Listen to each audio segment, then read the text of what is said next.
আসসালামু আলাইকুম। কতটা মজার এই প্যানকেকগুলো, বাচ্চা এমন বড়রা সবাই খুব মজা করে খাবে। বাচ্চাদের টিফিনও দিতে পারেন ঝটপটভাবে প্যানকেকগুলো বানিয়ে। বাচ্চারা খুবই মজা করে খাবে প্যানকেকগুলো। এখানে আমি দিয়েছি একটা ডিম, হাফ কাপ চিনি আর 1 টেবিল চামচ ভ্যানিলা এসেন্স দিয়ে আমি খুব সুন্দরভাবে ডিমটাকে ফেটিয়ে নেব। এরকমভাবে ফেটাতে হবে যে চিনিটা একদম খুব সুন্দরভাবে গলে যায়। এখানে আমি অ্যাড করে দেবো কিছু শুকনো উপকরণ। এক কাপ ময়দা আমি খুব সুন্দরভাবে চেলে নেব। আমার ময়দাটা চালা হয়ে গেলে এখানে আমি দিয়ে দেবো 2 টেবিল চামচ কোকো পাউডার, 2 টেবিল চামচ গুঁড়া দুধ, স্বাদ মতো লবণ, 1 টেবিল চামচ বেকিং পাউডার দিয়ে খুব সুন্দরভাবে চেলে নেব।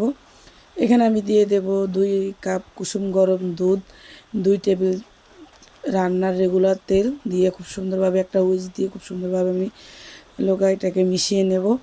এটা এমনভাবে মেশাতে হবে, এটা ঘন বা পাতলা এরকম হবে না, মাঝামাঝি। আপনারা দেখেই বুঝতে পারছেন জিনিসটা কতটা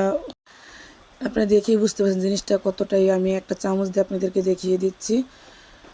এখানে আমি চুলায় একটা প্যান বসাই দিয়ে প্যানটাকে খুব সুন্দর করে তেল ব্রাশ করে দেব। এক্সট্রা যে তেলটা আছে ওটা আমি টিস্যু দিয়ে খুব সুন্দরভাবে মুছে নেব। এখানে আমি সবগুলো প্যানকেক চামচ দিয়ে বানাবো, সেজন্য আমি চামচটা নিয়ে নিছি। দেখেন এভাবে যখন বাবুল ফুটবে, জালে যুক্ত হবে, তখন আপনি নিয়ে এটাকে 1 সেকেন্ডের মতো উল্টে দেবেন। দিলে সবগুলো প্যানকেক আমি এভাবে বানিয়ে নেব। আমি আপনাদের সুবিধার্থে আরেকটা প্যানকেক বানিয়ে দেখিয়ে দিচ্ছি। খুবই অল্প সময় আমার এই প্যানকেকগুলো বানানো হয়ে গেছে একটা ডিম দিয়ে। আপনারা চাইলে এখানে 2টা ডিম দিতে পারেন, তাহলে এটা আরও সফট, আরও খেতে আরও বেশি মজা হবে।